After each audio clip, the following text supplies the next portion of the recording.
Beginning today, members of the Saskatchewan RCMP will begin to add body-worn cameras to their uniforms. The federal government has committed nearly $240 million over 6 years to get this program running. Christopher Schneider has been looking at how technology affects police work. He is the author of Policing and Social Media, Social Control in an Era of New Media. What was your first reaction when you heard about this? I'm not surprised. The RCMP indicated their willingness to adopt body-worn cameras several years ago following the police murder of George Floyd in the United States in 2020. And it's in line with other police services that already have body-worn cameras, including in Canada, like the Toronto Police Service and Calgary Police Service. And what difference do they make? Well, the question really is, what does the research evidence tell us that they do in relation to if they're effective? Body-worn cameras have been tested for one of two things. One, does the presence of the cameras reduce police use of force? And two, does the presence of the cameras reduce civilian complaints about police? And the research findings are inconsistent. Sometimes both of these things go down, which is of course good. Other times there's no difference one way or the other. And there's been some research that's found even with body-worn cameras on, police use of force has gone up. So in relation to the body-worn cameras being effective, it's inconsistent in terms of what difference does it make. We will notice now, of course, that police administrators, government officials, and others have shifted the way they talk about body-worn cameras to transparency and accountability. And unfortunately, situations like transparency will be a lot less, if any, in the Canadian context than, say, when we look at the United States. How come?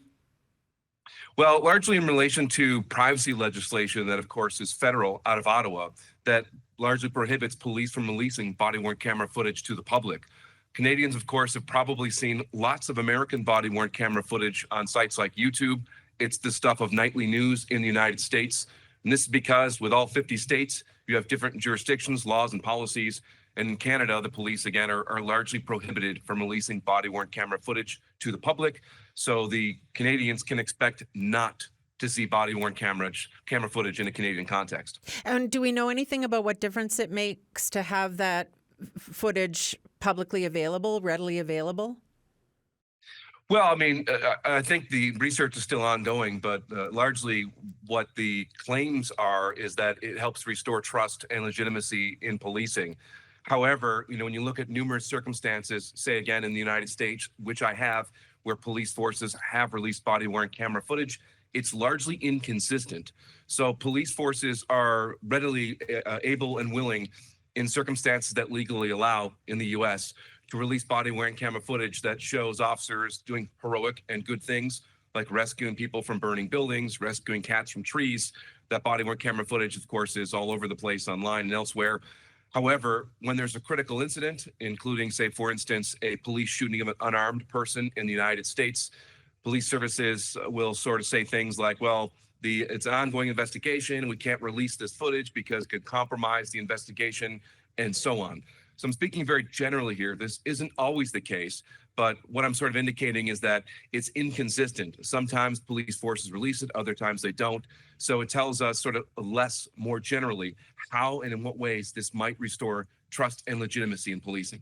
Why do you think that it seems to make the public feel good, this idea of police wearing cameras?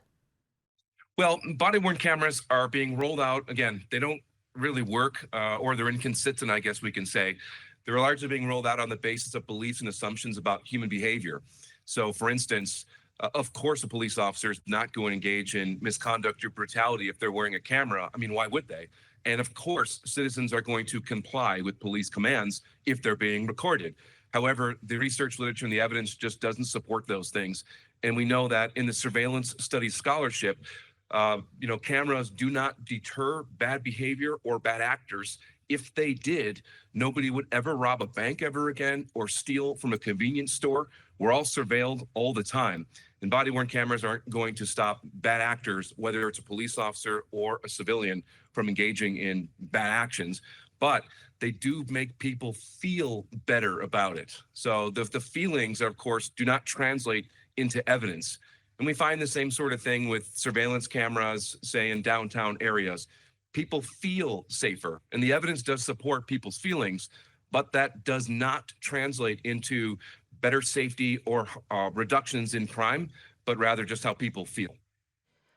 What else could we be doing with this money if the research doesn't back its use in terms of body-worn tech? What else could we be doing to make things better? I mean, the real question becomes, what is it that police do? And I think most Canadians would agree that police are, they deal with crime. It's crime work. Part of that crime work is to arrest people and reduce crime. However, camera technology, whether it's body cams or surveillance cameras, do not lead to reductions in crime.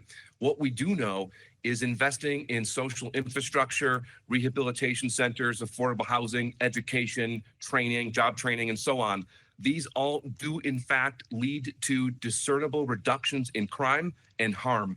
And when you look at the amount of money, the approximately $240 million the feds have given to the RCMP, with a promise of $50 million a year following that to sustain its body-worn camera program, imagine with just a sliver of that money what it would do, especially for communities in the north.